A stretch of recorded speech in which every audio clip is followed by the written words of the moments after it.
कुछ एरियाज़ के अंदर कभी कैजुअलिटी हो जाती है and you are waiting for God to help you and he sends the aviators. एक कैजुअलिटी है, क्रिटिकल है, उसको उठाना है। तो मैंने पहले ही बोला कि सर यहाँ तो मौसम बहुत ख़राब है, मुश्किल है। तो वो अपने पोस्ट से निकला हुआ था तकरीबन आधा घंटा पहले, और वो अभी तक आधे रास्ते भी नहीं पहुँचा था। फिर मैंने कोपायलट को बोला, भाई देख, अब आए हैं तो लेके जाएंगे, या तो तेल ख़त्म हो जाएगा, क्लाउड के बीच में से जो गैप से हम आए थे ये बंद हो जाएगा। राहुल, एक एविएटर के लिए खतरा क्या है? तो अगर हम बात करें मिसाइल्स की, तो मिसाइल्स लॉक कर सकते हैं हमें।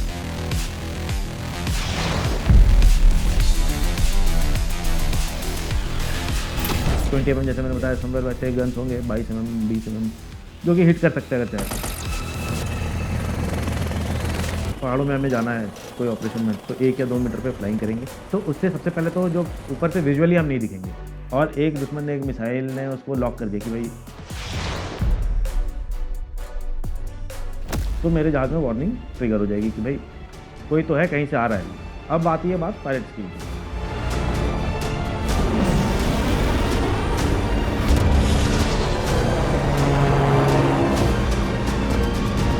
टाइम कितना होगा आपके पास? तो हम तकरीबन ज़मीन से 300 या 400 मीटर पे थे। 30 सेकंड तक तो मैं जैसा बैठा था बिल्कुल वैसे ही बैठा हूँ, कंट्रोल्स मेरे हाथ में, जहाज़ भी बिल्कुल सीधा चल रहा है। मुझे ऐसा लगा कि जहाज़ नीचे को जा रहा है।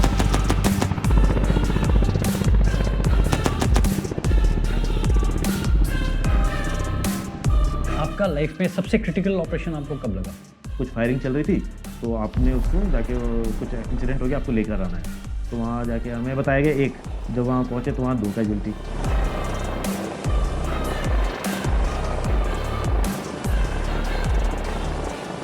हैवी फायर चल रहा है दुश्मन के उसमें and they have called you और आपको जा करके उनको एंगेज करना है। Equipped with 20 mm turret guns. Rate of fire is somewhere around 700 to 800 rounds पर मिनट।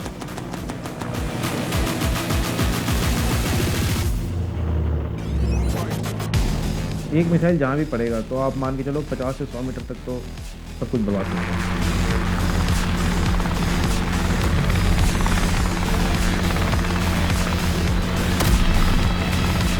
कॉम्बैट या ऑपरेशनल टाइम चल रहा होता है ना, तो कभी ऐसे मोमेंट आते हैं जब लगता है कि यार आज ख़त्म। एक वैली से यहाँ से आई हवा, एक में यहाँ से आई, आप भी कंफ्यूज, आपका जहाज़ भी कंफ्यूज। आप इंजन के पावर के एक्सट्रीम पे चल रहे हो, ऑक्सीजन मास्क लगाया हुआ है, डिसीजन पॉइंट आ गया मेरा कि अब मैं लैंड कर जाऊँगा। अचानक से आपका रडर मार्जिन ख़त्म होता है एंड ये जहाज़ घूमता है पूरा 360 डिग्री।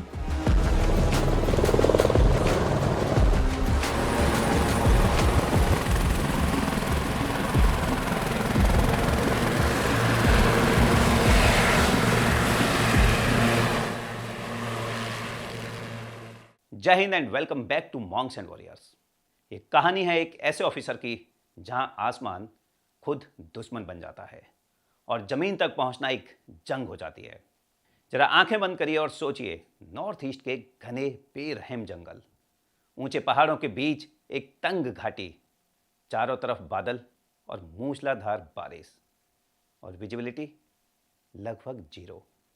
रेडियो पर सिर्फ एक आवाज़ गूंजती है, soldiers down, extraction needed now. एक जवान जिंदगी और मौत के बीच झूल रहा है, घड़ी की हर टिक उसकी सांस छीन रही है। ग्राउंड रेस्क्यू मुमकिन नहीं है क्योंकि रास्ता बंद है। बस एक ही उम्मीद बची है कि आसमान से आज एक फरिश्ता आएगा। और तब कॉकपिट में बैठते हैं एक ऑफिसर, आर्मी एविएशन कोर के एक ALH पायलट, जिनके हाथों में सिर्फ कंट्रोल्स नहीं, एक जिंदगी की डोर है। कोई मार्जिन नहीं, कोई सेकंड चांस नहीं और कोई बैकअप नहीं। और उस दिन इस ऑफिसर ने सिर्फ एक फ़्लाइट नहीं ली, उन्होंने मौत के खिलाफ एक उड़ान भरी। हेलीकॉप्टर का हर रिवेट कांप रहा था, लेकिन पायलट के इरादे नहीं। और जब वो वापस आए तो उनके साथ आई एक ज़िंदगी, एक फैमिली की उम्मीद, एक माँ का बेटा घर वापस। और इसी बेमिसाल हिम्मत, इस अदम्य साहस के लिए भारत सरकार ने इनको सम्मानित किया सेना मेडल गैलेंट्री से। एक ऐसा नाम जो 200 से ज़्यादा रेस्क्यू मिशन कर चुका है, मौत के जबड़े से जिंदगियां खींच कर लाया हुआ है। नदन कमांड से ईस्टर्न कमांड तक हिमालय की बर्फीली चोटियों से नॉर्थ ईस्ट के खतरनाक जंगलों तक, जहां दूसरे हेलीकॉप्टर लौट जाते हैं वहाँ इनकी मशीन उतरती है। और सिर्फ रेस्क्यू नहीं, ये वो पायलट हैं जो स्पेशल फोर्सेस ऑपरेशन के भी हिस्सा रहे हैं, जो रात के अंधेरे में दुश्मन के इलाके के अंदर एसएफ टीम को साइलेंटली इंसर्ट करते हैं, उस ज़मीन पर जहाँ से वापस आना कभी गारंटेड नहीं होता। So come let's join lieutenant colonel Rahul Sena medal from army aviation corps. और जाने से पहले मुझे पूरी उम्मीद है कि आपने हमारा ऐप सूफी जरूर देखा होगा, where pet rules and tails वैग।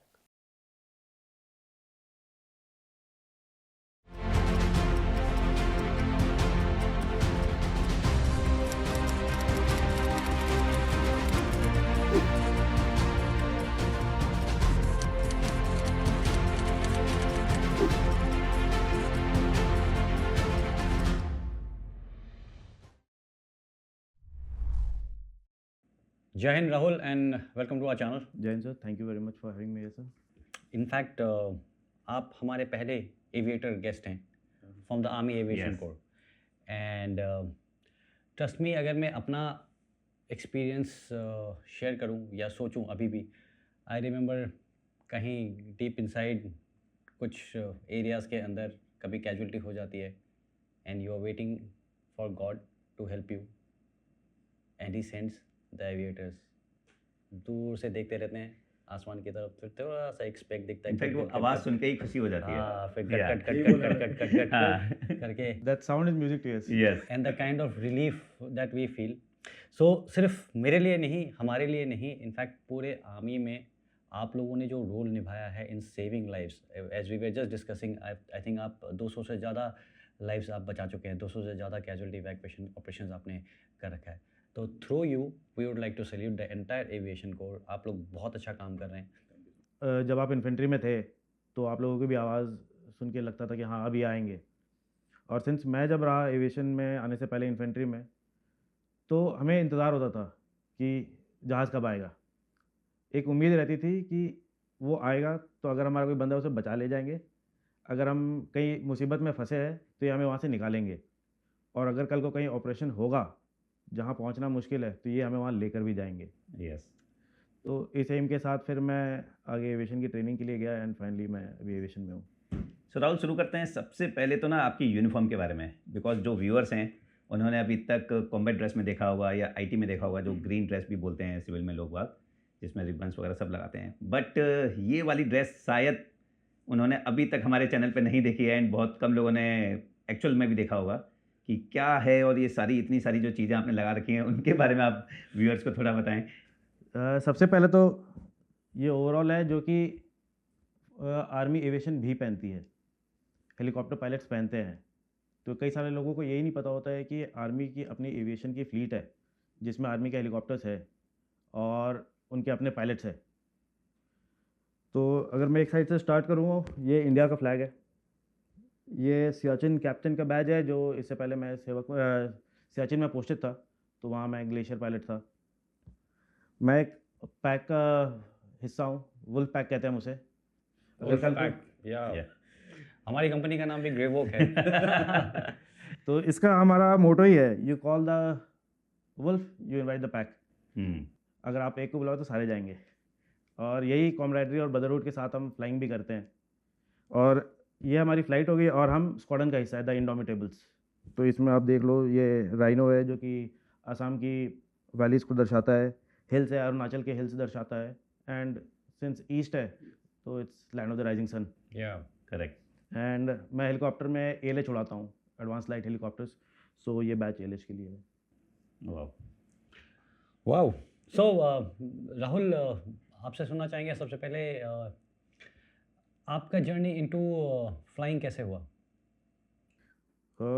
मेरे परिवार में सबसे पहले तो मैं बैकग्राउंड से स्टार्ट करता हूँ कि मेरे परिवार में सबसे पहले दूर दूर तक कोई फ़ौज में नहीं था।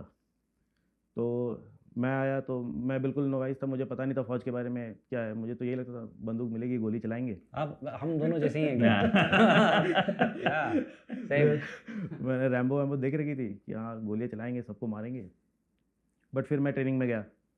ट्रेनिंग में जाने के बाद पता चला कि कितने सारे आर्म्स होते हैं। IMA? OT. Okay okay.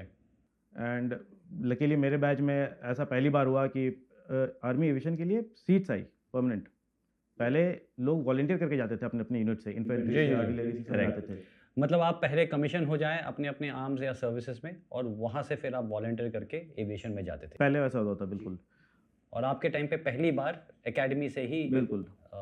You joint या और ये जस्ट मुझे पासिंग आउट के 3-4 दिन पहले पता चला, तो मेरे पास उतना टाइम भी नहीं था सोचने का और पता करने का कि क्या होना है नहीं होना है। और जैसे ही इंस्ट्रक्टर ने बोला तो मेरे सामने वो रैम्बो 3 वाली इमेज आ गई, जो सिल्वेस्टर स्टैलोन आता है, गोलियां चलाता है, हेलीकॉप्टर उठाता है और उड़ा के ले जाता है। तो मैं बोला यार सब कुछ करने को मिल जाएगा, चलो एविएशन चलते हैं। दौड़ना भागना एकेडमी में कर लिया, गोलियां चला ली, सारे किस्म के हथियार चला लिए, एक और चीज़ एडिशनल सीखने को मिलेगा, तो उसके साथ में आया। एंड फिर वो जर्नी वहाँ से स्टार्ट हुई तो अभी तक चल रही है। नहीं, जर्नी शुरू हुई, आपने वॉलंटियर किया, ठीक है, फिर आपने इन्फेंट्री अटैचमेंट किया, उसके बाद आप ट्रेनिंग के लिए गए, फ्लाइंग ट्रेनिंग के लिए। तो ट्रेनिंग कैसी रही?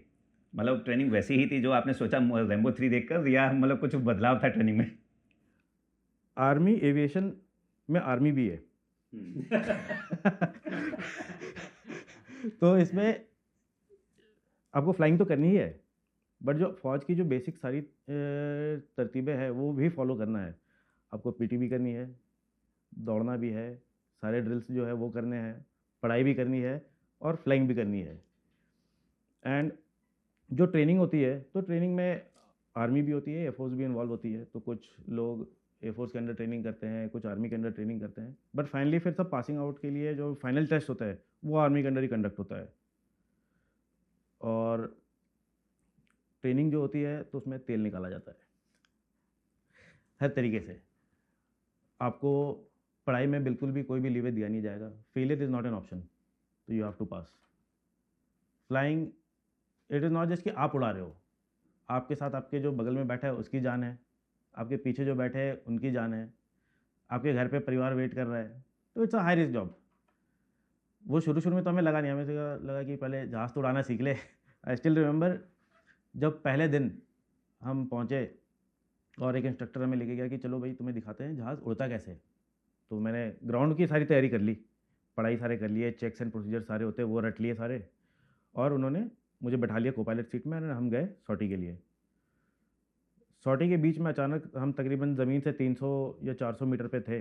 उन्होंने बोला Rahul you have the controls. मैं बोला सीरियसली? इससे पहले मैंने कभी नहीं पकड़ा था। फिर और उन्होंने कितने दिन ट्रेनिंग हो गए थे आपके? ये पहले दिन बैठा था मैं एयरक्राफ्ट पे, फ्लाइंग डे 1 थी मतलब? डे 1 ऑफ फ्लाइंग, और उन्होंने बोला Rahul you have the controls. तो मुझे लगा चलो ठीक है करते हैं, वन मोर चैलेंज। एंड फिर मैंने कंट्रोल्स लिए। तो 30 सेकंड तक तो मैं जैसा बैठा था बिल्कुल वैसे ही बैठा हूँ, कंट्रोल्स मेरे हाथ में, जहाज़ भी बिल्कुल सीधा चल रहा है। 30 सेकंड के बाद फिर धीरे धीरे मुझे ऐसा लगा कि जहाज़ नीचे को जा रहा है। तो जैसे ही नीचे को जाने लगा तो मैंने कलेक्टिव, लेफ्ट हैंड वाले कंट्रोल को कलेक्टिव बोलते, मैंने कलेक्टिव खींचा। बट जैसे ही कलेक्टिव खींचा तो फिर जहाज़ का स्पीड कम हो गया। स्पीड कम हो गया तो फिर जहाज़ ऊपर को उठने लगा। फिर मैंने साइक्लिक आगे किया। साइक्लिंग क्या होता है? साइक्लिक जो सेंटर कंट्रोल होता है, तो बेसिकली लेफ्ट राइट डायरेक्शन के लिए, स्पीड बढ़ाने के लिए, कम करने के लिए। ओके। तो फिर उससे कंट्रोल किया। बट ये जब सारी चीज़ें चलने लगी तो फिर जहाज़ भी थोड़ा लेफ़्ट राइट सारा होने लगा। तो मानना पड़ेगा मेरे इंस्ट्रक्टर को भी, उनमें भी पेशेंस था। उन्होंने भी देखा कि कब तक करेगा तू कर। ही वेटेड कि जब तक तू कर सकता है तू कर। देन फाइनली उनको लगा कि डे 1 है इसका फ्लाइंग का, लेसन लर्न। तो हाँ, तो इसको धीरे धीरे प्रोग्रेस करते हैं। देन उन्होंने वापस कंट्रोल्स लिए, बोले okay Rahul I have the controls. उन्होंने कंट्रोल्स वापस लिए, फिर उन्होंने बारीकियाँ समझाई मुझे फ्लाइंग कंट्रोल्स की। बट ये बताओ, is this not very risky कि ऐसे ही पहले दिन किसी को दे देना? ये तो मैं बता रहा हूँ, मैं 300-400 मीटर हाइट पे था। मतलब आर्मी एविएशन में ऐसे इंस्ट्रक्टर्स हैं जो कि शुरू में ही ज़मीन से 1 मीटर ऊपर जो एक होवर करते हैं, जिसको हम लोग वैसे जो बेसिक ट्रेनिंग स्टेज में वो सबसे मुश्किल मनूवर होता है कि जहाज़ को 1 मीटर की हाइट पे एक जगह रोक के रखना है, ना दाएं बाएं कहीं नहीं हिलना है। बट गिरा तो 1 मीटर ही तो गिरा। नहीं But नहीं 300 गिरना तो गिरना होता है। नहीं, बट बच्चा हो गए 1 मीटर से। कोई गारंटी नहीं है। बट इसमें स्कोप नहीं है ना आपके पास एरर का, एरर का स्कोप नहीं है, that's a different thing, Yeah. But 300 meter या इवन 100 मीटर से if you fall there is no, helicopter कभी भी ऐसे पत्थर की तरह सीधा नहीं गिरता है, उसमें ब्लेड्स है, उसमें ग्लाइड पाथ होता वो है। तो अच्छा होता ना, ऐसे ऐसे में तो नहीं, बट उसके लिए तो उसके ब्लेड्स, हाँ नहीं, तो that is the thing, instructor में वो कॉन्फिडेंस है। या has to be amazing confidence you would have. एक मेरे इंस्ट्रक्टर थे, उन्होंने उनसे, वो मेरे प्लेस टाइप थे, तो उनसे मैंने ऐसे अलग से पूछा कि सर आपको डर नहीं लगता 1 मीटर पे नए नए लड़कों को आप पकड़ा देते हो कंट्रोल्स? तो उन्होंने बोला अगर यार 1 मीटर पे उसने कुछ गलत किया और इंस्ट्रक्टर अगर मैं इस जहाज़ को नहीं संभाल पाया तो फिर मेरा इंस्ट्रक्टर होना बेकार है। Yeah. तो ये जज्बा था उनमें।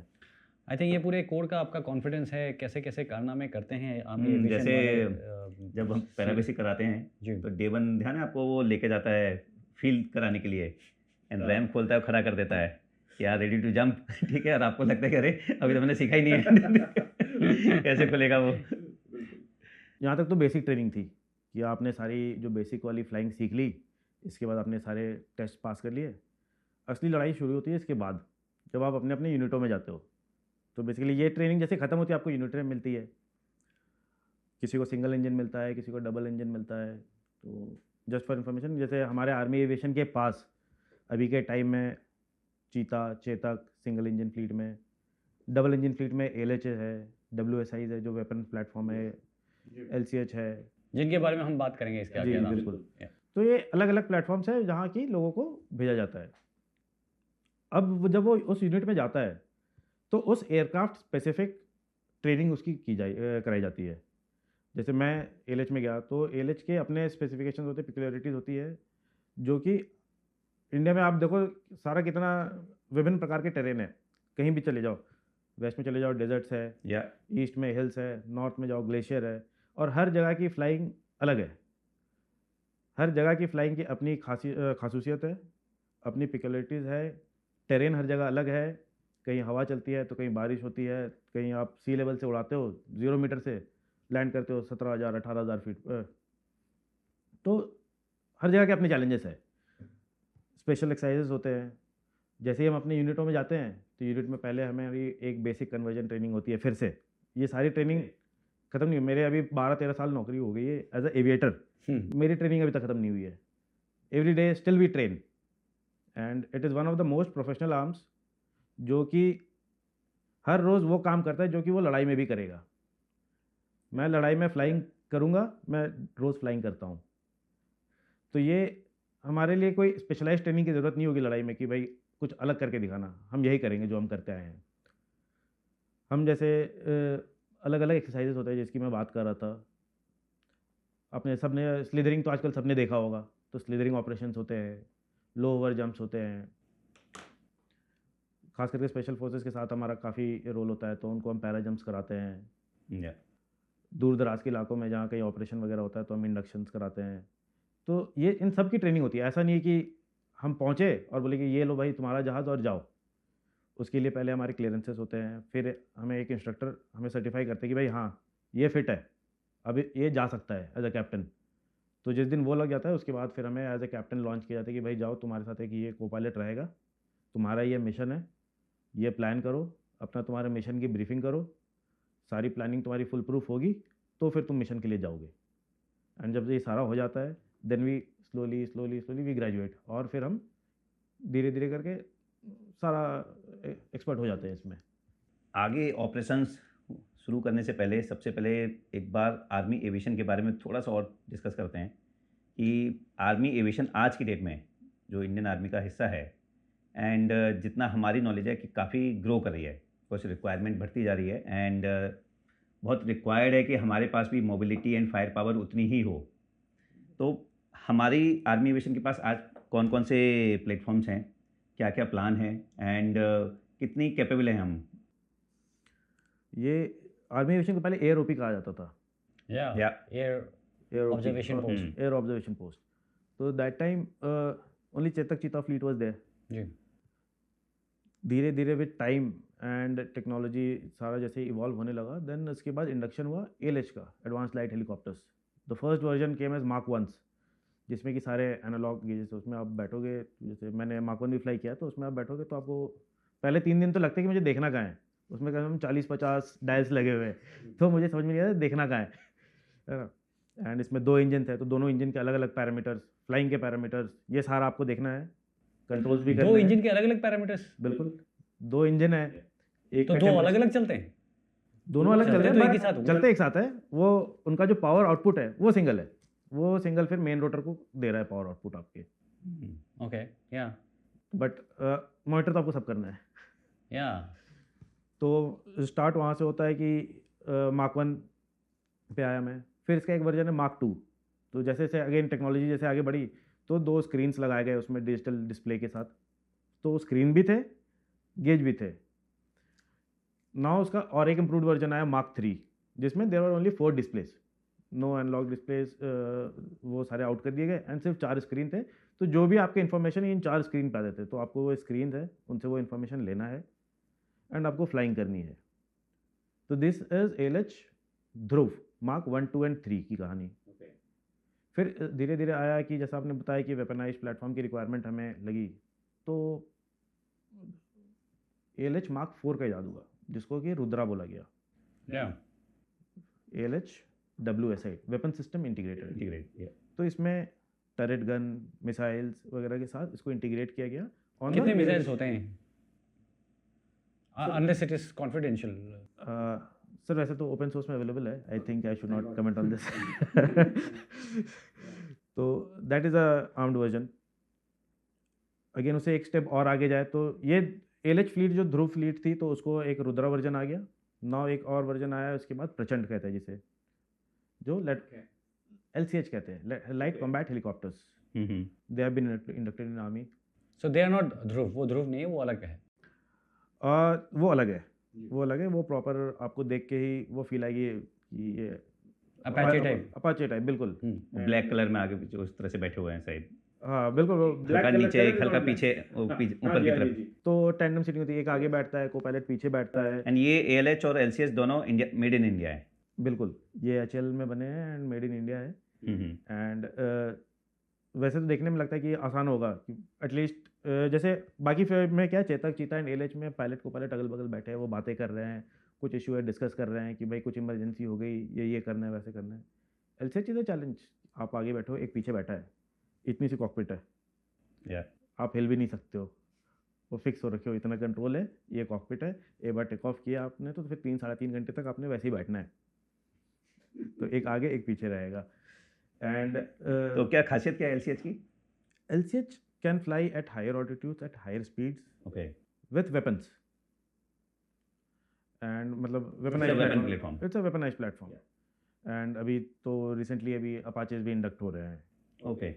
तो फ्लीट इज एक्सपेंडिंग। आपने LCH फ्लाई किया है? नहीं, तो my specialization is in ALH domain, तो मैं ALH में ही अभी तक मैं ALH ही फ्लाई कर रहा हूँ। ओके। एंड आजकल तो मतलब आर्मी एविएशन पर से की अगर मैं बात करूँ, तो आर्मी एविएशन में RPAs are also a part of army aviation, जो ड्रोन्स है, ड्रोन्स, अच्छा, दे आल्सो अभी एविएशन में आ गया आर्मी है। एविएशन के पार्ट से वो। तो कौन से वाले ड्रोन्स, जो हमारे हेरॉन्स एंड बिल्कुल बिल्कुल बिल्कुल। Searchers? Okay, so let's talk about Rudra, weaponize है। सो आप एक सिचुएशन इमेजिन कीजिए कि there is a special forces squad और हैवी फायर चल रहा है दुश्मन के उसमें, and they have called you, और आपको जा करके उनको एंगेज करना है, द एनिमी ऑफ कोर्स। तो आपके कैसे आप टारगेट को सिलेक्ट करेंगे, आपको कैसे दिखेगा, नाइट साइट्स के साथ आपको कैसे दिखेगा, कौन से आप वेपन्स चूज़ करेंगे, एंड आपके लिए पूरा प्रोसीजर कैसा होगा? सर जब भी हमारे पास कोई ऐसा ऑपरेशन या मिशन कुछ आता है, तो सबसे पहले हमारी प्लानिंग एंड स्टेज से स्टार्ट करते हैं हम, कि हमारी उस ऑपरेशन में रिक्वायरमेंट क्या क्या होगी। तो उसी हिसाब से फिर हम अपना पैकेज वगैरह जो भी है बनाना होता है वो बनाते हैं, कि हमें ये जहाज़ चाहिए, ये जहाज़ चाहिए, सारा हम फिर इकट्ठे जाएंगे एंड अपना अपना रोल करेंगे। हर एक का अपना अपना रोल होता है, चाहे वो चेतक चीता हो गए, वो उनका रोल होता है, वो आगे जाते हैं, अपना देखते हैं। सो जो मैंने आपको बताया उसके लिए अगर आप पैकेजिंग करेंगे तो क्या क्या हेलीकॉप्टर्स होंगे? मैं पहले 2 चीता रखना चाहूँगा ऑब्जर्वेशन Night time के के लिए? लिए। ऑब्जर्वेशन के लिए, हाँ, चाहे वो डे हो चाहे नाइट हो, तो मैं उनको रखना चाहूँगा कि वो जाके पहले जनरल एक ऑब्जर्वेशन देख के आ जाएंगे कि सारा कुछ क्लियर है। फिर उसके बाद मैं ALH घुसाना चाहूँगा, ALH आगे जाएगा एंड वो जाके वो एक इक्विपमेंट है, इसको EO पॉड कहते हैं, इलेक्ट्रो ऑप्टिकल पॉड्स। तो it's a very high definition camera. उस हाई डेफिनेशन कैमरा से उस ऑपरेशन में क्या हो रहा है वो सारा रिले हो सकता है बिना उस लड़ाई के मैदान के अंदर घुसे हुए। तो आप 5-10 किलोमीटर पीछे रह के वहाँ से आप फोकस करके आप सारा का सारा रिले कर सकते हो नीचे बैठे ग्राउंड स्टेशन में, फॉर हायर अथॉरिटीज़ अगर उनको मॉनिटर करने की हो क्या रहा है ऑपरेशन में, real time, this is all real time. इस कोऑर्डिनेशन के साथ ही साथ अभी रोल आता है हमारे रुद्रा का।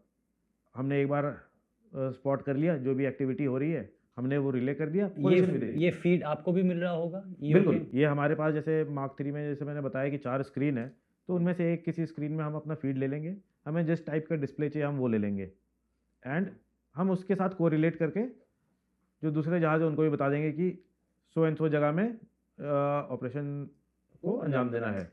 बट ये बताइए, अब अगर दो जगह से फायरिंग चल रही है, समबडी हैज कम्युनिकेटेड, आपको लैट लॉन्ग पता है जी, और दूसरा आपको पता नहीं है एग्जैक्टली, बस गोलियां चल रही हैं, तो टीआई वगैरह में आपको तो बस वो दिख रहे होंगे। So how do you identify कि किसको मैंने टारगेट करना है? देखिए सबसे पहले तो स्टार्ट होती है कि नॉलेज ऑफ ओन टेरेन, हमें खुद का पता होना चाहिए कि दुश्मन है किस तरफ। अगर वो आएगा तो अगर एक पहाड़ी है, एक दुश्मन की तरफ है, एक हमारी तरफ है, तो ऑब्वियस सी बात है कि वो उस तरफ होगा। तो हम प्राइमरी फोकस वहाँ रखेंगे कि भाई वो है। एक बार जब कंफर्म हो जाए उनका ढांचा देख के जिस तरीके से वो ऑपरेट कर रहे हैं, तो फिर हम उसे फिर फर्दर रिले करेंगे। ओके, अदरवाइज ग्राउंड पे भी आपका कम्युनिकेशन होगा। बिल्कुल, जो हमारे ट्रूप्स होंगे वो भी बताएंगे कि हम सो एंड सो जगह में है, या तो सेम हम उनको बताएंगे। नाउ ये जो मार्क 4 वर्जन जो रुद्रा है, तो इसका नाम रुद्रा कुछ सोच के रखा गया है। तो this is equipped with 20 mm turret guns, तो जो कि 20 mm का राउंड 20 mm और rate of fire is somewhere around 700 to 800 rounds पर minute. Oh my goodness. So now this gun is connected to the helmet of the pilot. So वो इसकी mapping होती है, वैसे मैग्नेटिक मैपिंग होती है, तो वो जिस डायरेक्शन लाइक कि अगर बिल्कुल। पायलट इस तरफ देख रहा है तो वो गन भी उसी साइड मूव कर जाएगी। क्योंकि अभी पायलट को उड़ाना भी है, या उसे जहाज़ को कंट्रोल सारा रखना है, दुश्मन आइडेंटिफाई करना है, ऐसा नहीं कि किसी और को, एंड फायर भी करना है। और उसके बाद उसे अगर दुश्मन से खतरा हो तो वहाँ से निकलना भी है। साथ ही साथ हिल्स है तो दाएं बाएं पहाड़ी देखो, पेड़ होंगे, मौसम ख़राब होगा। ऐसे ऑपरेशन यूजुअली तभी होती है, या तो रात को होती है जब मौसम ख़राब होता है। ऐसे टाइम पे तो उसे उसकी फोकस हर जगह होनी है, एक जगह कंसंट्रेट नहीं। जो आप दो पायलट्स हैं जी, तो जैसे गनर वगैरह अलग नहीं होते, एक ही नहीं पायलट? बिल्कुल, इसमें ये पायलट एंड को पायलट है। तो इसमें ये लोग आपस में हम क्या करते हैं कि हम रोल्स बांट लेते हैं कि भाई तू अपने सबसे पहले तो 12 बजे से लेके 9 बजे तक की लाइन तुम्हारी, 12 बजे से लेके 3 बजे तक की लाइन हमारी, मेरी। ओके, सो दैट पहले तो प्राइमरीली हम अपना एरिया डिसाइड कर ले। एंड दोनों अपने गन्स एंगेज कर सकते हैं अलग अलग डायरेक्शन में? गन एक ही है, कंट्रोल दोनों के पास है, गन एक ही है, गन एक ही है। ओके, तो अगर मेरे इलाके में कोई आया तो मैं इधर फायर कर सकता हूँ। बिल्कुल, हम आपस में बात करेंगे कि उस फलाने जगह से एक्टिविटी दिख रही है, चलो उसको इंगेज करेंगे। ओके, बोलेगा अच्छा ठीक है, देखते हैं, फिर हम उसको वेरीफाई करेंगे, फिर रिले करेंगे। अगर तो आ गया तो ठीक है, otherwise if you are sure तो जो भी एज पर सिचुएशन जो भी रिक्वायरमेंट है तो हम उसकी कार्रवाई करेंगे।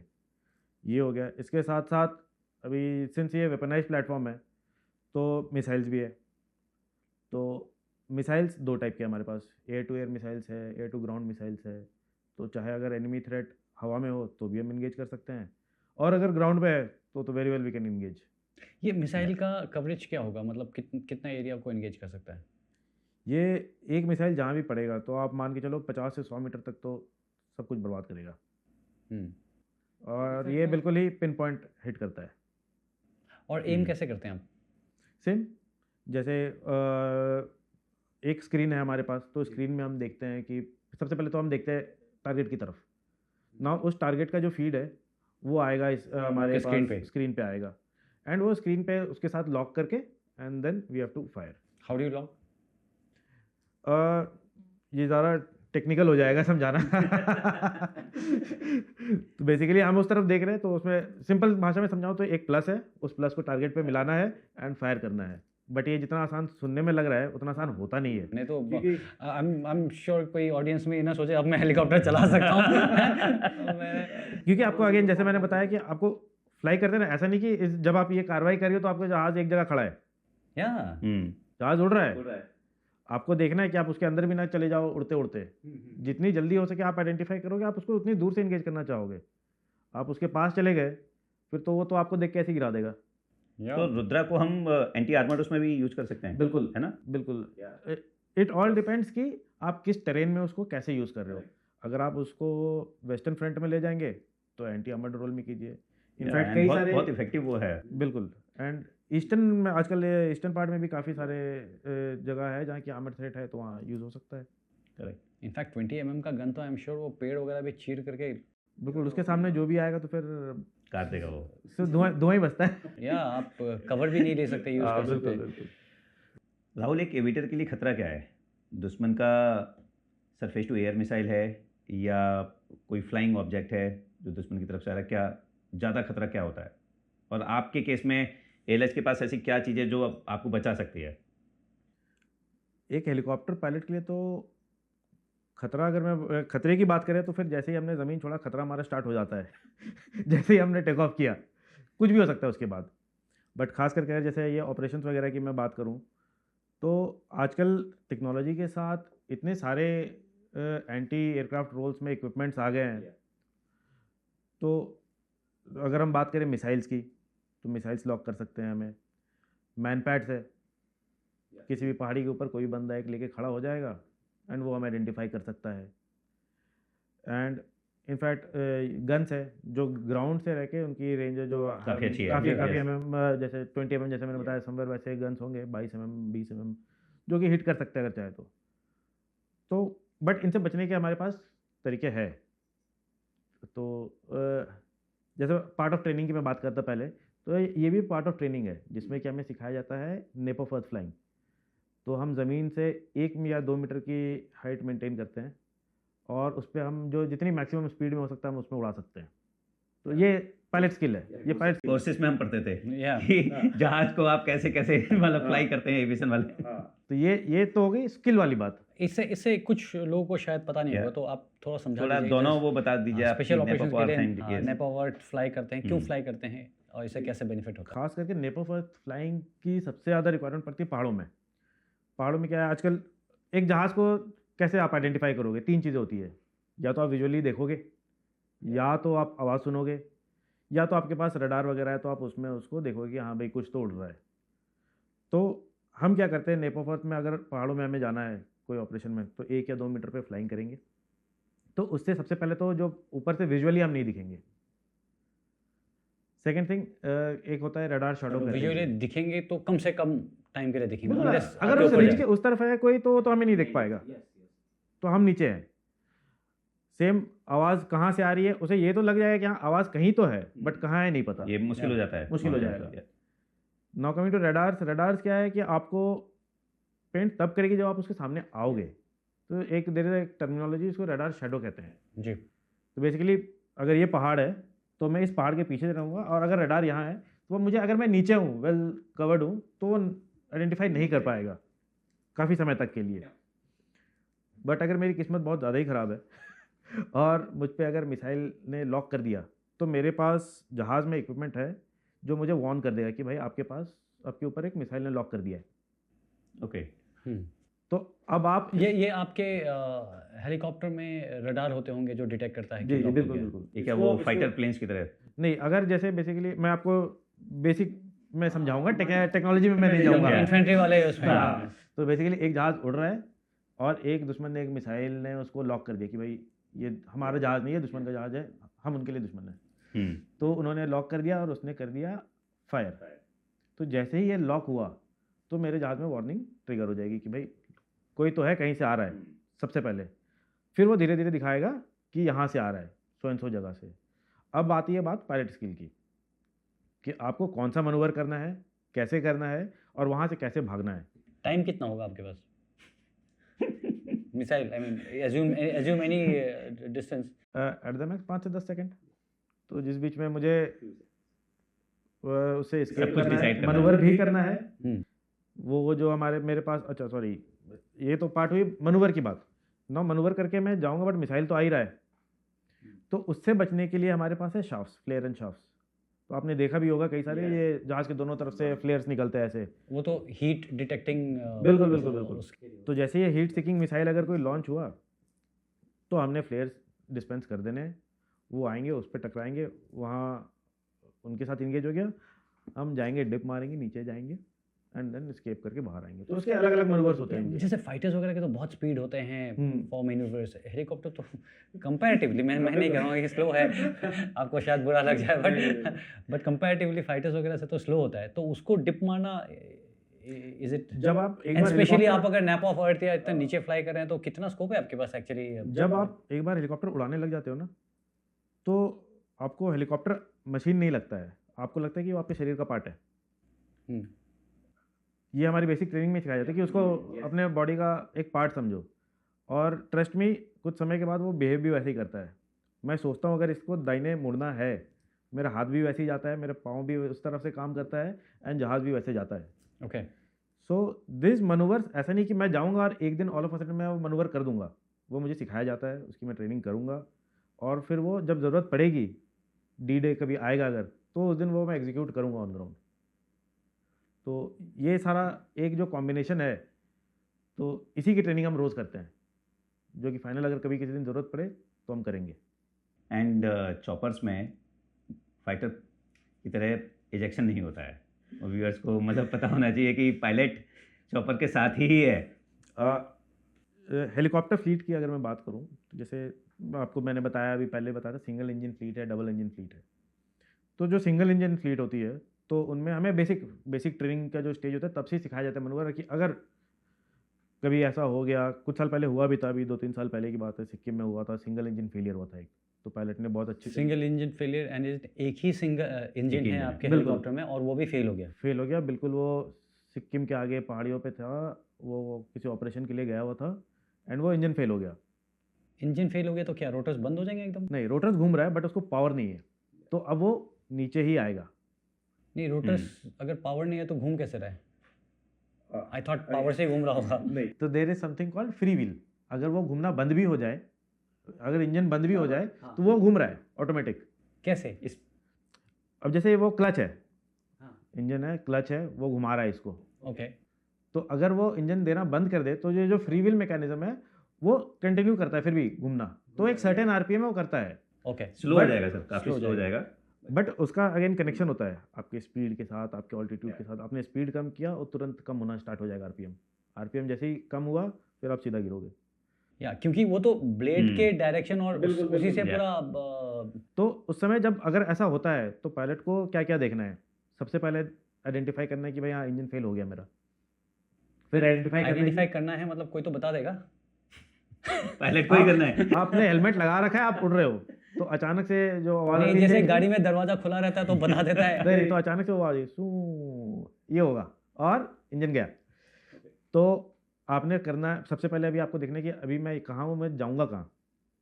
तो आपको एक प्लान बनाना है कि अभी मैं यहाँ से मनूवर करूँगा, ऐसे करके यहाँ से घुमाऊँगा, लाऊंगा, जहाज़ यहाँ उतारूँगा। पहले तो आपको पता होना चाहिए मुझे जाना कहाँ है, तो वो हो गया इनिशियल स्टेज। सेकंड, अभी मुझे जहाज़ को कंट्रोल करना है, मुझे एक सर्टेन स्पीड मेंटेन करनी है। अगर मैं ज़्यादा बढ़ाऊंगा उसे, तो आरपीएम बढ़ जाएगा, तो भी गिरूंगा। नहीं, आरपीएम बढ़ सकता है क्या अब इंजन फेलियर के बाद? आरपीएम बढ़ सकता है अगर आपने हैंडलिंग ऑफ एयरक्राफ्ट, बेसिकली आपने उसको मिस हैंडल किया, तो आरपीएम बढ़ भी सकता है। आरपीएम बढ़ा तो ब्लेड उड़ सकते हैं, अगर आरपीएम कम हो गया तो ब्लेड घूमना बंद हो जाएगा। तो आपको एक सर्टेन स्पीड है वो मेंटेन करनी होगी, सो दैट जो आपका 100% आरपीएम है वो मेंटेन रहे। ओके। तो ये सारा इतना कुछ करने के बाद फिर उसे लाना है घुमाकर जहाज़ वहाँ, वो स्पीड मेंटेन करते हुए उसे हवा में ही डिसाइड करना है कि मैं इतनी दूर आगे जाऊँगा, यहाँ से घूमूंगा, यहाँ मैं जगह सिलेक्ट कर रखा है, वहाँ जाके लैंड करूँगा। आपको एक लैंडिंग के लिए एक सर्टेन अमाउंट ऑफ स्पेस चाहिए, जी। क्लियर, जो कि ऑब्स्ट्रक्शंस वगैरह ना हो, क्लियर हो, नहीं तो वहाँ से तो बच गया और आपने घुसा दिया कहीं किसी पेड़ में। तो जब भी एक पायलट उड़ता है तो हमेशा देखते रहता है कि कहाँ कहाँ जगह है, ऐसा नहीं कि हो गया एंड मिशन करके आ जाऊँगा, वो देखता रहता है पूरे रास्ते, यहाँ कुछ हो गया तो क्या हो गया, यहाँ कुछ हो गया तो क्या होगा। तो हर स्टेज पे इसी को समझने के लिए एक बार कि आप अज्यूम कीजिए किसी भी ऑल्टीट्यूड पे अगर आपका इंजन फेल हो जाता है तो कितना डिस्टेंस के अंदर आपको लैंड करना पड़ेगा, मतलब कितने दूर तक आप फ्लाई कर सकते हैं? अगर अगर मैं जहाँ पे हूँ मेरे को बिल्कुल जगह नहीं मिल रही ये है। डिपेंड्स आप ज़मीन से कितनी ऊंचाई पे है। हाँ, तो बेसिकली जो ग्लाइड पाथ, एक ग्लाइड पाथ होता है, जी। तो वो ग्लाइड पाथ मेंटेन करके वो कितनी दूर जा सकता है। तो अगर वैसे आइडियली देखा जाए तो हम 3 से, अगर आप 200-300 मीटर की हाइट पे हो तो आप मे बी 2 से 3 किलोमीटर का एक रेडियस बना लो आप, तो उसके बीच में आप सूटेबल जगह देख के कर लो। बट आपके पास लड़ाई टाइम की भी है। अगर आप कम हाइट पे हो, टाइम भी कम है आपके पास, उतनी उतनी जल्दी रिकवरी, क्योंकि आप ऊपर नहीं जा सकते हो, अब आप नीचे ही आओगे। तो आपको डिसेंट तो हो ही रहा है, बट आप कहाँ जा रहे हो आपको वो देखना है, वो डिसाइड करके स्पीड बढ़ाना है, कम करना है, वैसा मनूवर आपको एग्जीक्यूट करना है सो दैट वो सही से टच डाउन करे जहाज़। तो ये तो सिंगल इंजन की बात हुई। अभी आता है डबल इंजन। डबल इंजन में क्या है, अगर एक इंजन का फेलियर हो गया, स्टिल दूसरा इंजन आपको पावर देगा। तो बट अगेन इसका मतलब है कि कैलकुलेशंस, तो इसमें कैलकुलेशंस करने पड़ते हैं कि 2 इंजन का पावर ऑब्वियसली ज़्यादा है, एक का कम होगा। तो कुछ लोड अगर ज़्यादा है, जैसे इसमें प्रोविज़न है, हम तेल डंप कर सकते हैं। ओके। ओके। जो फ्यूल, अगर मान लो मेरे पास 1000 kg फ्यूल है, हम लेके चल रहे हैं, और मेरे पास कुछ सामान है, लोग है मेरे पास, सिंगल इंजन फेल हो गया, तो अभी अगर मैंने एक इंजन के परफॉर्मेंस के हिसाब से मैं लेके जाने लगा तो जहाज़ तो नीचे आएगा फिर धीरे धीरे। अगर मुझे हाइट मेंटेन करना है, मुझे पहाड़ से बाहर निकलना है, पासेस क्लियर करने हैं, तो मुझे जहाज़ को हल्का करना पड़ेगा। हल्का करने के लिए फिर हमारे पास ऑप्शन है कि हम तेल डंप करते हैं, जी। अपना कैलकुलेशन करते हैं कितना फ्लाइंग टाइम बचा है, कितना हमें चाहिए, रिजर्व रखते हैं थोड़ा सा, एंड सेफ्टी मार्जिन को रखते हुए फिर हम वो उतना तेल डंप करते हैं। अगर कुछ ऐसा सामान है जो कि हम फेंक सकते हैं, अभी क्रिटिकलिटी तो दूसरी हो गई है, अभी लोग बचाने हैं, जहाज़ बचाना है, खुद भी बचना है। तो अगर कुछ ऐसा सामान है हमारे पास, मान लो राशन है, राशन तो फिर आ जाएगा, तो हमारे पास एक डिस्पैचर होता है जहाज़ में अंदर, तो हम डिस्पैचर को अंदर बताएंगे कम्युनिकेशन करके कि भाई दरवाज़ा खोलो और ये जो सामान है फेंको, जहाज़ हल्का करो। तो वो फटाफट अपने काम लगे, वो ट्रेंड है उसके लिए। वो दरवाज़ा खोलेगा जहाज़ का, लॉक करेगा, सामान उठाएगा, नीचे फेंकेगा, धीरे धीरे फिर जहाज़ स्टेबल होगा, फिर हम उसको रिकवर करके लाएंगे एंड जहाज़ को रिकवर करेंगे। बट इसमें वो फ्लाइंग कर सकता है। बट वो फ्लाइंग कर सकता है, या फ्लाई वर्दी है वो। आपका लाइफ में सबसे क्रिटिकल ऑपरेशन आपको कब लगा? ब्राउन आउट बोलते हैं, एक टर्म है ब्राउन आउट। जैसे वाइट आउट है इस साइड। बिल्कुल बिल्कुल। तो बेसिकली चारों तरफ रेत है, आप जहाज़ लेके अप्रोच बनाने जा रहे हो और आप 7-8 मीटर पे हो और रेत उड़ने लगेगी उसके, जहाँ ब्लेड के डाउन वॉश की वजह से। यस यस, वो तो मतलब कहीं भी होगा ही। हो गई तो वो रेत उड़ने लगेगी, तो आपको ज़मीन दिखना बंद हो जाएगा। बिल्कुल वो हो गया। टेम्परेचर इतने हाई होते हैं, तो इंजन की भी काम करने की कैपेबिलिटी होती है, एक सर्टेन टेम्परेचर के बाद वो हर जगह से फिर तेल छूटने लगता है। सिमिलरली अगर हिल्स की बात करें तो हिल्स के अपने चैलेंजेस होते हैं। कहीं 10,000 फीट की ऊंचाई होती है, कहीं 15, कहीं 16 पासेस। हम एक पासेस है, जब मैं ग्लेशियर में था 18,000 20,000 फीट की ऐसी ऊंचाई पे हम वो पासेस क्रॉस करते थे या कि सो दैट हम वहाँ चांगला, पहुँचे। खारदुंगला and- बिल्कुल बिल्कुल। Yeah.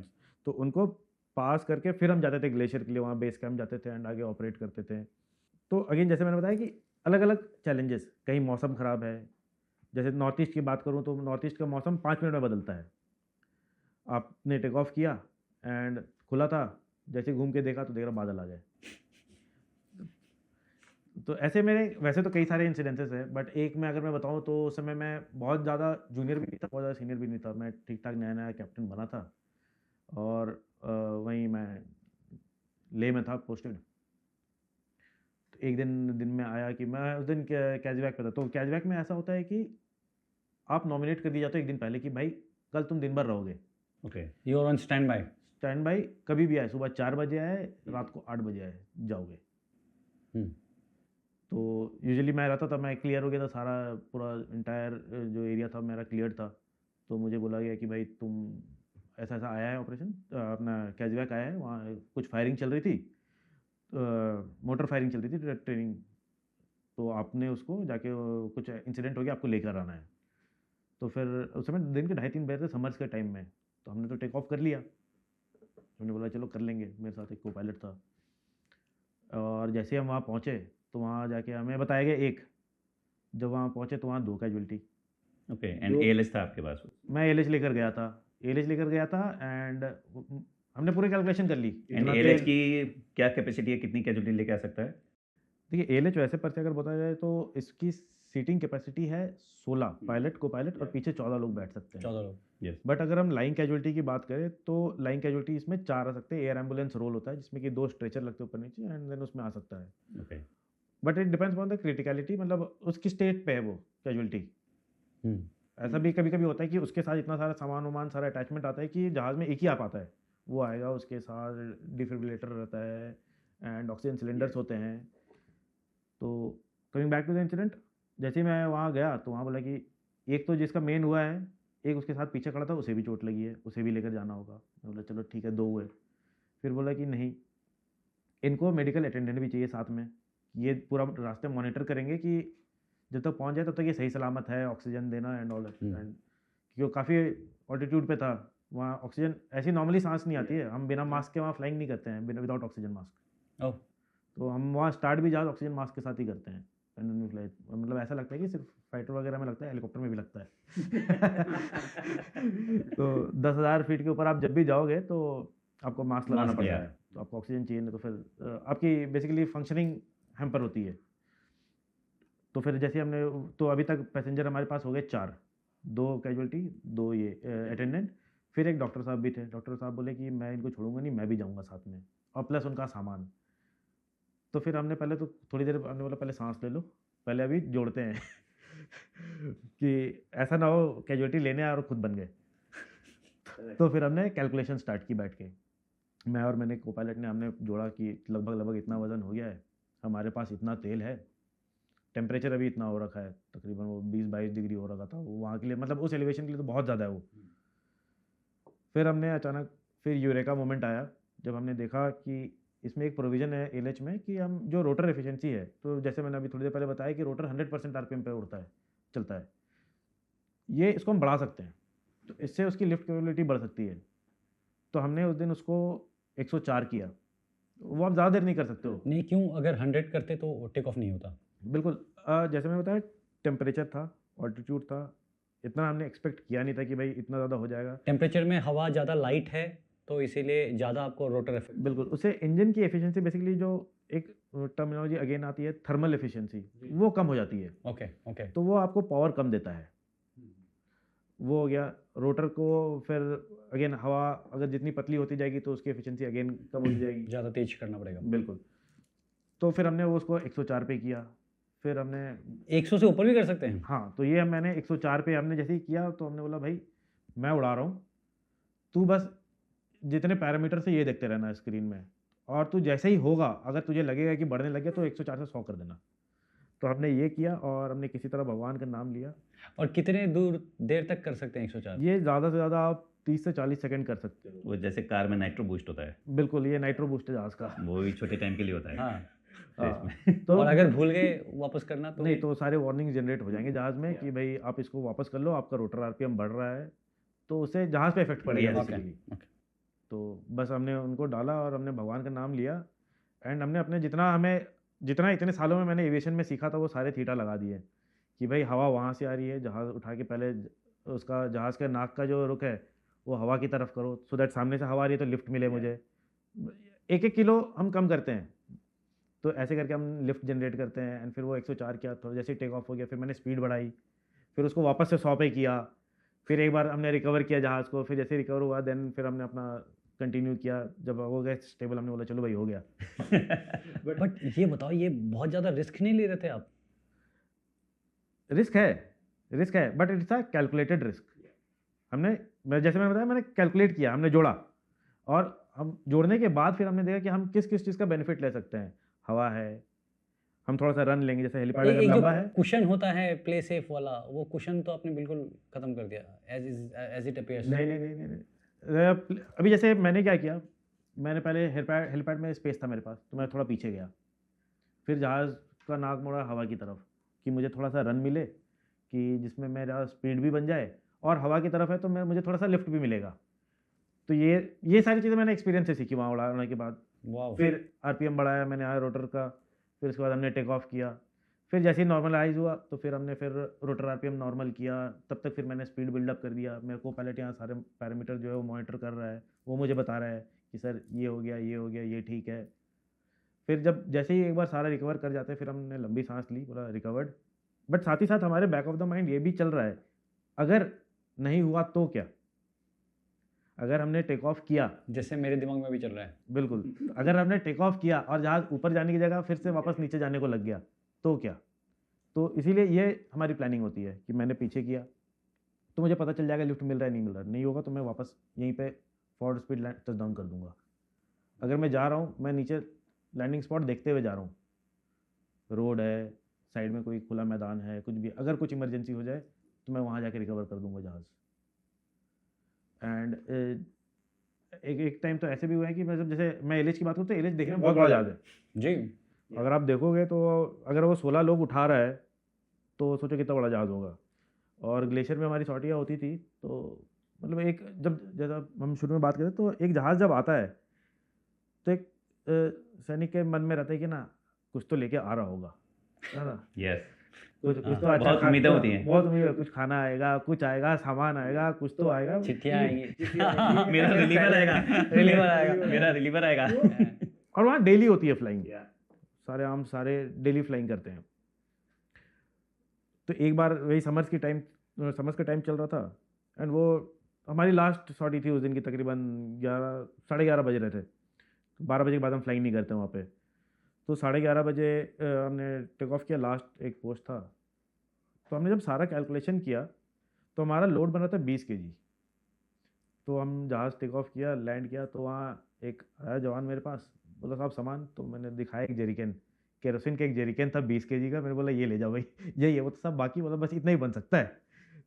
तो एक मतलब ऐसे टाइम्स आते हैं समर्स में जो कि 20 kg 25 kg ऐसे लोड बनते हैं। वो 20-25 केजी पूरे का जहाज एक के। जेरी कैन के लिए आप पूरा जा रहे हाँ, हो। बट भले वो 20 kg हो या चाहे 2 kg हो, अगर जाना है तो जाना है। हमने सोच लिया है एक बार कि ये हमारा मिशन है, इसे अंजाम देना है, करना है तो करेंगे, और वो करते थे। राहुल, आपको अभी सेनामंडल गैलेंट्री मिला एक ऑपरेशन के लिए, उसके बारे में बताइए। मैं अभी असम में पोस्टेड हूँ। तो फॉरवर्ड एरियाज़ में हम क्या करते हैं, एक जहाज़ हम फॉरवर्ड डेट में रखते हैं।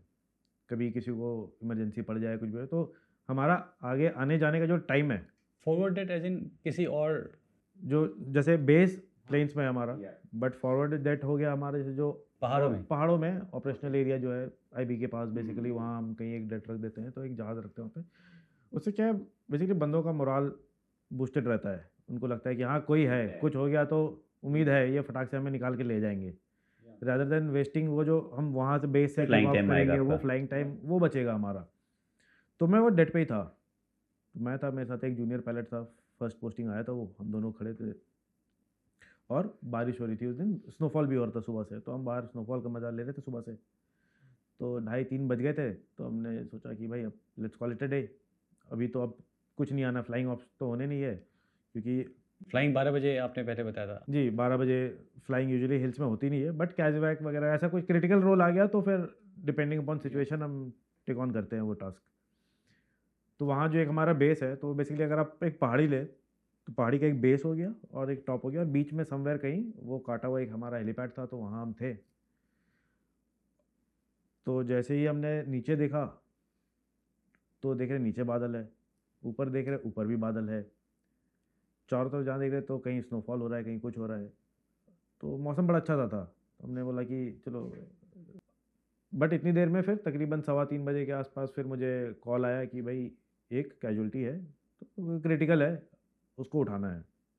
तो फिर मैंने तो जो पहला जो अभी मेरे दिमाग में वो थॉट प्रोसेस चल रहा था कि बर्फ़ हो रही है, बादल है, अभी तो फ्लाइंग होगी, तो पहले से एक बना हुआ था एक इमेज। तो मैंने पहले ही बोला कि सर यहाँ तो मौसम बहुत ख़राब है, मुश्किल है। तो मैंने बोला तू सोच, टेक योर टाइम, तू सोच, सो एंड सो जगह से उसको उठाना है एंड सो जगह पे लाके उसको छोड़ना है, so that he can be rescued. And आप वो जगह जहाँ से उठाना था वो कितनी दूर थी आपके यहाँ से? वो तकरीबन 15-20 मिनट का फ्लाइंग टाइम था। तो बट बात तो उस समय की नहीं थी, बात थी वेदर की, कि कुछ दिखना तो चाहिए, आप कहीं जा रहे हो, आपको दिखना तो चाहिए। और time is already 3:15। North east में अंधेरा जल्दी हो जाता है 4:30 बजे। अगर आप एनवीजी वगैरह लेके भी उड़ोगे तो एनवीजी वगैरह थोड़ा सा क्लियर मौसम हो तो इफेक्टिव है। जैसा मौसम है उसमें आप एनवीजी लेके भी कुछ नहीं कर सकते हो, तो आपको day light is the best option. And जब हम कैजुवैक रोल में एक जहाज़ को रेडी करते हैं तो उसमें हम तेल भी लिमिटेड रखते हैं कि बहुत ज़्यादा तेल नहीं लेके जाएंगे, ऐसा ना हो कोई हाई हेलीपैड से हमें उठाना हो और वहाँ लोड ही नहीं बन रहा है हमारा। तो वो सारे कैलकुलेशन हम करके रखते हैं। तो एक सर्टेन अमाउंट ऑफ तेल होता है, एक कन्फिग्रेशन होता है कि ऐसा रेडी जहाज़ के अंदर ऐसे सीट्स लगे होंगे, सब कुछ होगा, कुछ होगा तो हम फटाक से जाएंगे और उठाएंगे। तो बट जैसे ही आया तो फिर then I collected my thoughts कि अगर मुझे करना है तो फिर मैं कैसे कर सकता हूँ। Oh, so again terrain played a important role. मुझे पता है कि मैं इतने एलिवेशन पे हूँ, वो जिस हेलीपैड से मुझे उठाना है वो इतने एलिवेशन पे है और मुझे इतना टाइम लगेगा, ये रूट होगा मेरा। जिस नदी से नाले से मुझे जाना है वहाँ पे कैसा है, क्या क्या ऑब्स्ट्रक्शंस है, वैली फ्लोर कितने नीचे है, वैली का विड्थ कितना है, अगर मुझे मौसम ख़राब मिला तो मैं कहाँ से मुड़ूंगा, ख़राब तो था ही, बट बिल्कुल ही ऐसा नोगो मिल गया तो मैं क्या करूँगा। तो every 10 seconds was a decision making point for me कि यहाँ से मुड़ जाऊँ, यहाँ से मुड़ जाऊँ, या वहाँ जाके देखता हूँ, वहाँ जाके देखता हूँ। तो सेकंड टाइम उनका कॉल आया, बारिश अभी भी हो रही थी, बर्फ़ बंद हुई थी थोड़ी देर पहले। ये 5 मिनट कॉल किसके आ रहे थे? जनरल स्टाफ से आ रहा था या आपके हेडक्वार्टर से आ रहा था? हमारे फॉर्मेशन से, हेडक्वार्टर से आ रहा था कि जी कि इसको करना है। मैंने बोला हाँ ठीक है। वो भी एविएटर थे, जो ऑफिसर थे वो भी एविएटर थे, तो वो जानते थे नुएंसेस, मौसम क्या है। तो ऐसे भी नहीं बोल रहे थे कि ज़बरदस्ती तुझे करना ही पड़ेगा। Because you are the man on ground. हाँ, तो उन्होंने बोला कि भाई क्रिटिकल है, बट करना है नहीं करना है योर कॉल, कर सकते हो तो कर दो। और अभी तक लकीली टचवुड कभी भी ऐसा मिशन आया है तो कैशबैक मैंने पूरा किया है। And entire army aviation Which is is a known big for thing. This. Yeah, entire yeah. Army aviation is known for this thing कि अगर हमें बुलाया गया तो हम अपनी तरफ से तो पूरी कोशिश करेंगे, अटेम्प्ट तो मारेंगे। तो फिर फाइनली जब वो बर्फ़ बंद हुई, ड्रिजलिंग चल रही थी, ड्रिजलिंग भी रुकी, तो तब तक 3:30 बज गए थे। तो ये आधे घंटे में तब तक हम वेट करें कि मौसम कुछ तो सेटल डाउन हो जाए। तो भाई 3:30 रुका, तो फिर जहाज़ हम क्या करते हैं, बाहर बारिश में हम नहीं छोड़ते हैं, तो एक छोटा सा हैंगर था उसके अंदर, तो हमने फिर हैंगर से जहाज़ बाहर निकाला।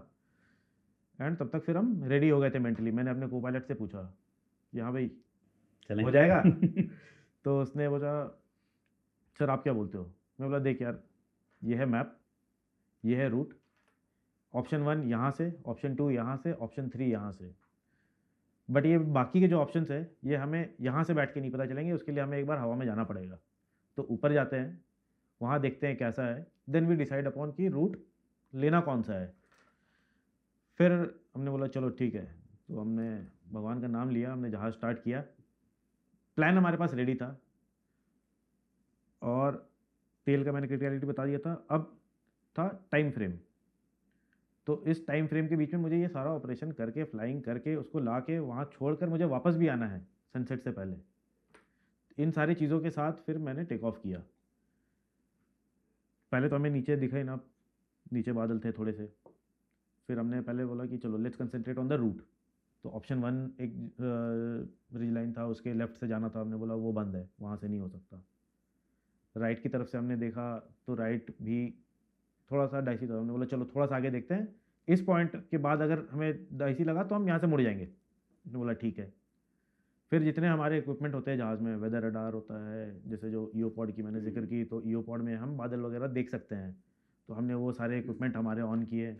मैंने बोला तू वेदर मॉनिटर कर, मैं फ्लाइंग देख रहा हूँ। इमीडिएट वेदर जो दिख रहा है ये देख सकते हैं कि आगे का भी देख सकते हैं? आगे का भी, जो आपको अदरवाइज नहीं दिख बिल्कुल रहा। हाँ। तो बट हिल्स में हमें इमीडिएट की रिक्वायरमेंट है, या तो फिर हमने टेक ऑफ किया। उसके नो बाद आई वाज आस्किंग क्योंकि आपके प्लानिंग स्टेज में कि जी। यहाँ से तो मैं फिर भी निकल जाऊँ बट आगे जाके फिर फंस जाऊंगा, तो उस टाइप के भी आपको रिपोर्ट? बिल्कुल हाँ, उस समय भी तो हमने सारा रिपोर्ट्स इकट्ठे कर लिए थे कि कहाँ क्या हो रहा है। सारे हेलीपैड्स में बात कर लिया हमने, सारे पोस्टों में बात कर ली, भाई वहाँ कैसा वेदर है, कहाँ यहाँ कैसा वेदर है, हर जगह के रिपोर्ट्स इकट्ठे कर लिए हमने, सारा प्लान करके then we took a decision कि चलो विल अटेम्प्ट। अभी तक तो इनके रिपोर्ट के हिसाब से बर्फ़ रुक गई है, बारिश रुक गई है, बादल है, बट बीच बीच में हमारे पास विंडोज़ है जहाँ हम जा सकते हैं। फिर वैसा करते करते हमने जो एक आइडियल अप्रोच होता है जिससे हमने ट्रेनिंग की है, हमने देखा कि हाँ भाई यहाँ से हेलीपैड पे जाते हैं, तो वो रास्ता तो बंद था। फिर बट आगे रास्ता और खुला था, हम थोड़ा और आगे गए।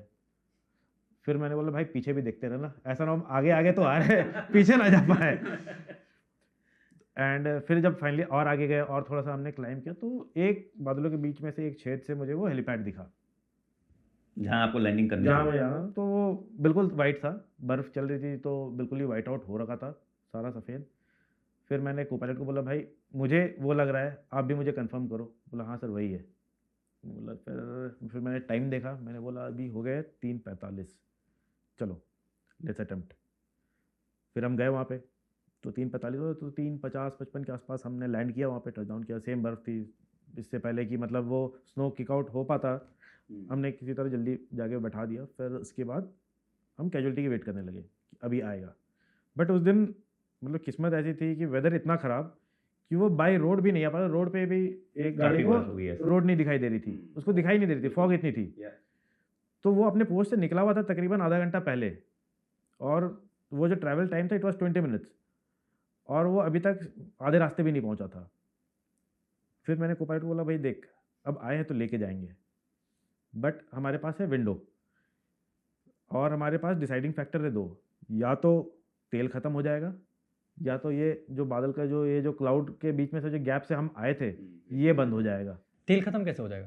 क्योंकि अभी अभी स्विच ऑफ नहीं किया आपने? स्विच ऑफ नहीं किया हमने। स्विच ऑफ हम अगर करेंगे फिर अगर कैजुअलिटी आ गई तो फिर हम कैसे बैठाएंगे? फिर कितना टाइम लगता है स्विच ऑन करने के लिए, या अगर आप ऑफ कर देते हैं? अभी अगर मैं ऑफ कर देता हूँ तो एक तो इस जहाज़ के ऊपर दो लिमिटेशंस भी है कि एक सर्टेन एलिवेशन है जिसके ऊपर अगर हम इसको स्टार्ट करने जाए तो उसमें इंजन में फ़र्क पड़ सकता है। Okay okay. But as per our calculation sunset के टाइम तक हम वापस आ जाते, उतना फ्यूल था हमारे पास। बट यू नेवर नो कब क्या तेल कभी ज़्यादा लग जाए कभी कम लग जाए, it is a variable figure. And weather again ये बंद हो जाए, तो हमने बोला यार ऐसा ना हो कि हमारा नाइट हॉल्ट यहाँ हो जाए बर्फ़ में। बट लकीली फिर वो देख रहे, वो उस तरफ देख रहा है, मैं भी देख रहा हूँ, तब तक हमारे वहाँ जितने जो हेलीकॉप्टर के चारों तरफ वो सिक्योरिंग पार्टी आती है वो आ गए थे। फिर हमने उनको बुलाया, हमने बोला एक काम करो, जो जहाँ तक गाड़ी जाती है वहाँ तक का जो सारा रास्ता है वो सारी बर्फ़ गिरी हुई थी, तकरीबन कमर के हाइट तक थी। उनको बोले यहाँ तक लेवल करो, एटलीस्ट गाड़ी वहाँ आ जाए तो हेलीकॉप्टर तक आने तक में जो टाइम लगना है उसने और 10-15 मिनट वो बचे, तो वी यूटिलाइज दैट टाइम। तो वो 4-5 बंदे थे, उन्होंने पाँव से दबा दबा के वो सारा फुट ट्रैक सा बनाया। तो समवेयर अराउंड 4:10 वो कैजुअलिटी पहुंची। 4:15 तक हमने उसे फिर जहाज़ में बैठाया विद अटेंडेंट एंड एवरीथिंग। तब तक वो लकीली छोटा हो गया था बट वो स्टिल था। हमने बोला बस अब निकलते हैं यहाँ से। तो बाई 4:25 और सो हमने मैक्सिमम स्पीड में मैं लेकर गया, जितना मैं कर सकता हूँ जहाज़ की जितनी कैपेसिटी है, लेकर गया कैजुअलिटी को। फिर मैंने सेफली ड्रॉप किया एंड वापस फिर बेस आया, और ठीक सनसेट से 1 मिनट पहले फिर मैंने जहाज़ बंद कर दिया। Wow wow wow, amazing. In fact इसमें ना एक बहुत अच्छी सीख है जो आपने शुरू किया सोचने के लिए। व्हेन यू कुड नॉट सी, आपको कोई रास्ता दिख नहीं रहा, तो आपने सोचा कि अगर मैंने करना है तब कैसे करना है, and that is how you Yeah. Started planning. जो बहुत सारे लोगों के लिए ना कि बाहर ही देख करके मना कर देते हैं या नहीं हो पाता है। मैं एविएशन कोड की ऑफकोर्स बात नहीं कर रहा हूँ, बट बाकी ऑडियंस में दिस इज़ अमेजिंग थिंग जो आपने बताया। सो एंड आपके इस एक काम से मतलब जो भी आपने कैलकुलेटेड रिस्क लिया उससे उस बंदे की जान बच गई। हमारे लिए बिकॉज अगर- उस वाले वेदर में ना मतलब गाड़ी से Yeah, अगर वो उसको MS तक या कहीं पे लेके जाते तो वो नहीं हो सकता था। तो as a army aviation pilot this is our task, this is our role, जिसके लिए हम जाने जाते हैं कि हाँ ये आएंगे। और उस दिन मतलब मुझे अपने ऊपर इतना भरोसा था जब वो फाइनल कॉल मैंने लिया कि हाँ मैं कर सकता हूँ, और वो फाइनली जब आप फुल डेडिकेशन के साथ आप डिसाइड करते हो कि मुझे ये करना है, तो लकीली भगवान भी साथ देता है उस दिन, और वही हुआ। Correct. But the kind of risk जो आप लोगों ने लिया था, आप और आपके साथ जो को पायलट थे, सीरियस रिस्पेक्ट। राहुल, हर फौजी के जब कॉम्बैट या ऑपरेशनल टाइम चल रहा होता है ना, तो कभी ऐसे मोमेंट आते हैं जब लगता है कि यार आज ख़त्म ठीक है ना, यार रिस्क आज ज़्यादा हो गया, बट शायद बाद में जब रिफ्लेक्ट करते हैं तो लगता है कि नहीं वो वर्थ था, अगर हम नहीं करते तो शायद हम बने ही इसलिए, फौज में यूनिफॉर्म पहनी इसलिए। जैसे वहाँ मैंने बताया था ग्लेशियर में 12 बजे के बाद फ्लाइंग अलाउड नहीं होती है, क्योंकि वहाँ बहुत ज़्यादा हवाएं बहुत तेज़ हो जाती है, टेम्परेचर बढ़ जाता है। एंड वहाँ एक पोस्ट है, तो उस पोस्ट की एक खासियत ये है कि वहाँ वो 3-4 वैलीज़ के बीच में घिरा हुआ है, वहाँ हर जगह से हवा आती है। तो जो लेट 10-12 बजे के आसपास जो टाइम होती है, तो वहाँ पे क्या होता है कि चलो आप जा रहे हो और एक वैली से यहाँ से आई हवा, एक में यहाँ से आई, तो जब तक आप हेलीपैड तक पहुँचते हो आप भी कंफ्यूज, आपका जहाज़ भी कंफ्यूज, हवा आ कहाँ से रही है। एंड वो उतनी ऊंचाई पे भी है कि आप हर चीज़ के एक्सट्रीम पे चल रहे हो। आप इंजन के पावर के एक्सट्रीम पे चल रहे हो, ऑक्सीजन मास्क लगाया हुआ है, ऑक्सीजन की कमी है ऐसी बाहर, आपका दिमाग फुल एफिशिएंसी पे चल रहा है, ऑक्सीजन आपने फुल 100% पे कर रखा है, जहाज़ अपने पीक परफॉर्मेंस पे है। एंड जब हम एक लैंडिंग करते हैं, वैसे लैंडिंग देखने में तो आसान लगता है कि गए और बैठ गए, पर वैसा होता नहीं है उसके लिए बहुत सारे कैलकुलेशंस अगेन होते हैं। बट इस जगह की पिक्युलियरिटी क्या थी, जैसे मैंने बताया हवा आती है तो हम सिर्फ मेन रोटर देखते हैं। अगर आप देखो तो टेल जो रोटर होता है तो एक छोटा पंखा वहाँ भी होता है, वो डायरेक्शन के लिए शायद। बिल्कुल हाँ, डायरेक्शन के लिए। और एक समय ऐसा आता है ग्लेशियर में, हाई ऑल्टीट्यूड्स पे जब आप फ्लाई करते होते हो, कि आपकी जो मार्जिन है, रडर मार्जिन जिसको बोलते हैं, जो टांग से हम रडर से ऑपरेट करते हैं, तो रडर मार्जिन ख़त्म हो जाती है। ये क्या है radar margin? Rudder margin basically आप ये प्लेस ए से प्लेस बी जा रहे हो, आपको जहाज़ सीधा रखना है, तो जैसे ही आप बाकी कंट्रोल्स के साथ छेड़छाड़ करते हो, या तो आप कलेक्टिव से पावर बढ़ाते घटाते हो या स्पीड आगे बढ़े कम ज़्यादा करते हो, तो साथ ही साथ उसका इफेक्ट पड़ता है जहाज़ के नाक पे, पावर के हिसाब से वो लेफ़्ट और राइट घूमता है।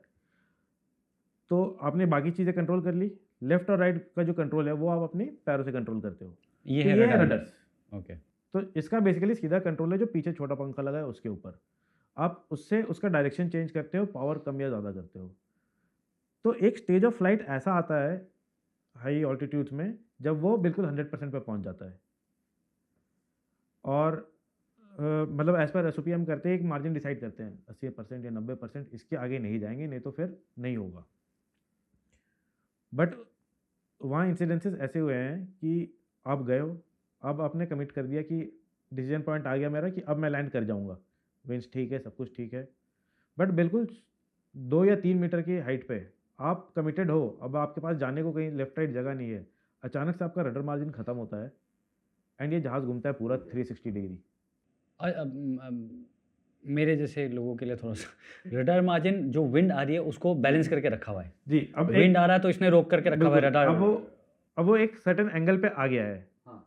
वो हवा यहाँ से आ रही है, वो ब्लेड उस हवा को उस एंगल में काट रहा है जिससे उसको वो पावर मिल रही पावर है। मिल रही है। अब ऑल ऑफ अ सडन वो विंड यहाँ से नहीं आके वो यहाँ से आ गई, तो उल्टा हो गया वो। तो ये उल्टा हो गया और इसकी वजह से अब जहाज़ का जो इफेक्टिवनेस था वो गया। अब डायरेक्शन कंट्रोल ख़त्म हो गया इसका। अब मैं राइट रडर जो है, इसका जो मार्जिन है वो 100% पे था, अब मैं इसको और ज़्यादा बढ़ा ही नहीं सकता, तो अब मुझे जहाज़ रिकवर करना है। तो इस जहाज़ को रिकवर करने के लिए फिर अगेन जो ट्रेनिंग हम करते हैं, स्किल्स हम करते हैं, तो ये 360 डिग्री घूमेगा। एंड इसमें क्रिटिकल फेज ये कि सबसे पहले आपको स्पीड बढ़ानी है, आपके पास हाइट नहीं है तो आपको जहाज़ हाँ, लैंडिंग के लिए जस्ट बिल्कुल नहीं, तो आप उस समय टच डाउन कर ही नहीं सकते, तो आपको फ्लाई अवे करना है। आप वैसे स्टेट में कि आपका नाक नीचे है और जहाज़ घूम रहा है, आप सिट डाउन नहीं कर सकते हो, तो आपको टेक ऑफ करना ही करना है। बट वो कैसे करना है वो कला है। समहाउ जो क्रू है उन्होंने स्पीड बढ़ाया और टेक ऑफ किया। सेकेंड बार फिर आए अटेम्प्ट करने के लिए, बट अगेन अभी उनको समझ में आ गया था कि आज तो लैंडिंग नहीं हो पाई। लैंडिंग नहीं हो पाएगी।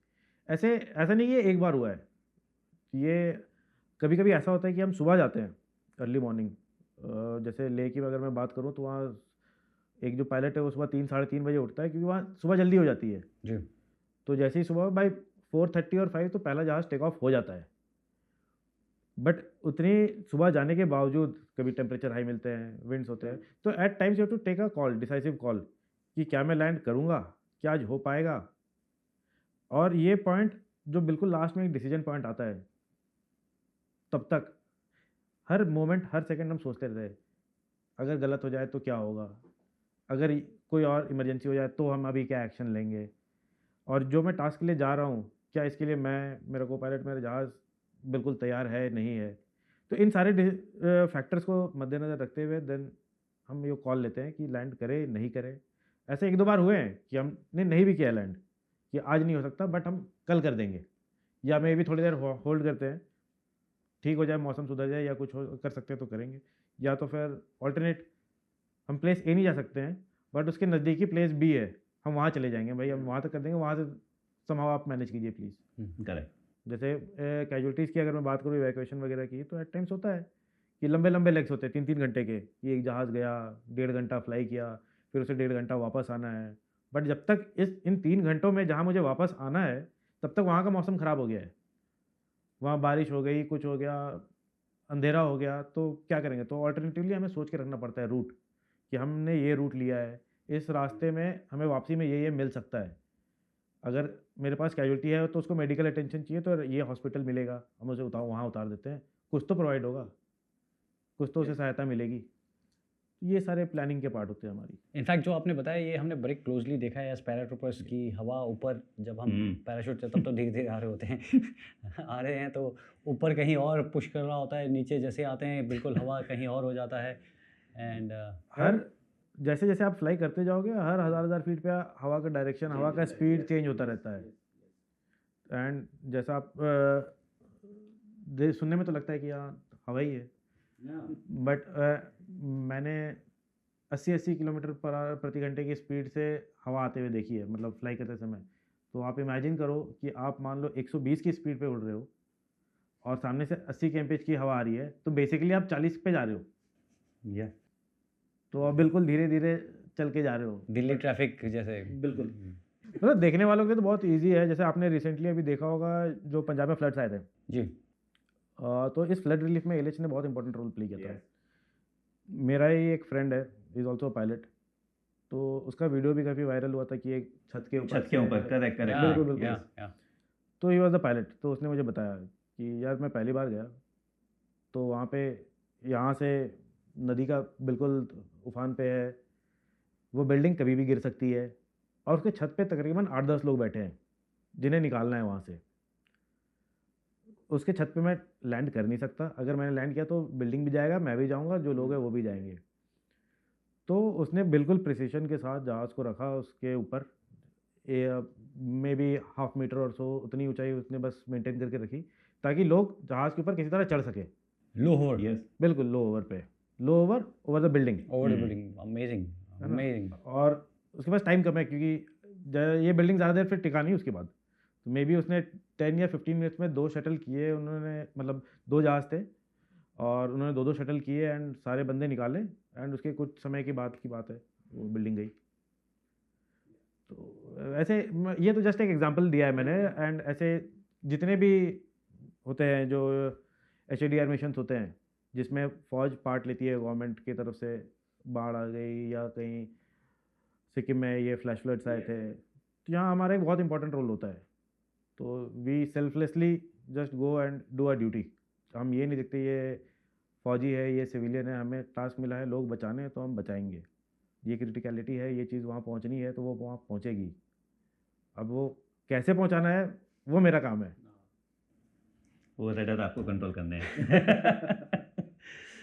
या thank you so much Rahul, really enjoyed. And in fact आपके यूनिट के साथ तो बहुत लॉन्ग एसोसिएशन रहा है मेरा पर्सनली, और हमारे यूनिट के साथ बड़े अच्छे अच्छे ऑपरेशंस किए हैं हमने साथ में, and it was so nice to have you. Thank you so much. Thank you sir. And आपके थ्रू वंस अगेन हम पूरे एविएशन कोर को सैल्यूट करना चाहते हैं। You all guys are doing a fantastic work. Thank you so much. Thank you Rahul. Thank you. जय हिंद। जय हिंद।